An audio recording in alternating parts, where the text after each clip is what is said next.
Hello' বন্ধু-বান্ধৱীসকল, আজি আমি class 1-ৰ খেল খেল নানা খেল কবিতাটি ৰিডিং কৰিম। ঠিক আছে, এতিয়া ব'লক আমি কবিতাটো আৰম্ভ কৰোঁ। খেল খেল নানা খেল,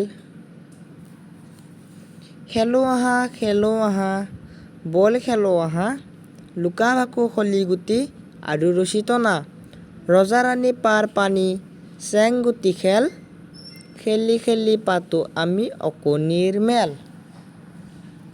আকৌ এবাৰ গাওঁ। খেলো আহা বল খেলো আহা, লুকা ভাকু খলি গুটি আৰু ৰছী টনা, ৰজা ৰাণী পাৰ পানী চেং গুটি খেল, খেলি খেলি পাতো আমি অকণিৰ মেল। আকৌ এবাৰ গাওঁ। খেলো আহা বল খেলো আহা, লুকা ভাকু খলি গুটি আৰু ৰছী টনা, ৰজা ৰাণী পাৰ পানী চেং গুটি খেল, খেলি খেলি পাতো আমি অকণিৰ মেল।